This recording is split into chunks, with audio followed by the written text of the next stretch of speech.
relentless fight for justice and our refusal to be defined by tragedy. We are not just victims, we are warriors for justice.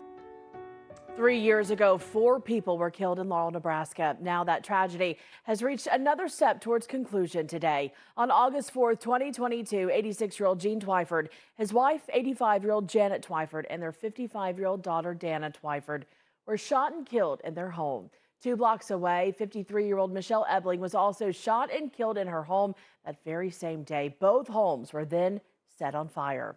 Juries convicted both Jason Jones and his wife, Carrie Jones, for those murders. They both had hearings this morning in Cedar County Court in Harrington, Nebraska. Joining us live tonight from Laurel, Nebraska, the community hit so hard by this tragedy is KTV's Katie Koppel. She was inside the courtroom today during those hearings. Katie, what can you tell us unfolded during those proceedings?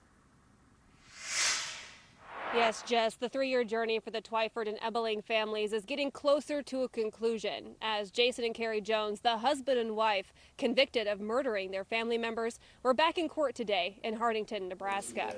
Just over a year ago, in September of 2024, Jason Jones was found guilty of 4 counts of first-degree murder by a jury, and that same jury found the circumstances warranted a possible death penalty. Today in Cedar County, 3 judges heard evidence and testimony in that matter. Jason Jones' attorney, Todd Lancaster, argued that Jones was suffering from a mental health episode when he committed the murders, and his close connection with his mother, which his attorney believes should grant him life in prison and not death. The state argued that the crimes of murdering 4 people deserve to be sentenced to death, citing other similar death penalties in the state. Today's hearing was in front of a 3-judge panel who will now determine whether Jones will be sentenced to death or spend his life in prison. Now, it's important to note that at his trial, Jason Jones was not present in the courtroom today and was represented solely by his attorneys. Before Jason's hearing, his wife Carrie was in court for her sentencing. Before the judge handed down her sentence, 2 of the Twyford's daughters spoke before that sentencing, talking about their parents and sister and everything they have lost. Family believes in God, love, and forgiveness. Values my mom and dad taught us every single day. Those beliefs are what keep me standing today. But I'll be honest, I do not believe I'll ever be able to forgive the defendant for what she did to my family.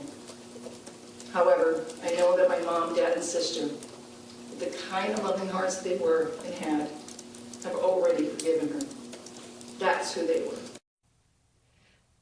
Back in August of this year, Carrie Jones was convicted of first-degree murder and 2 lesser charges for the roles she played in the murder of 86-year-old Gene Twyford. With her conviction, she was sentenced to a mandatory life sentence in prison without the possibility of parole. When asked by the judge, Carrie Jones did not make a statement to the families. All right, Jess? Katie, so what about the sentencing? When will the actual death penalty decision be made for Jason Jones?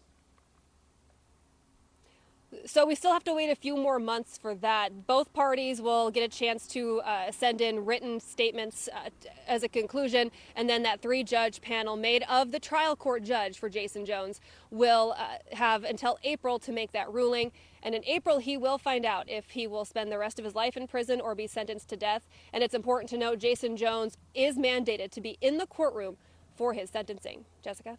All right, KTV.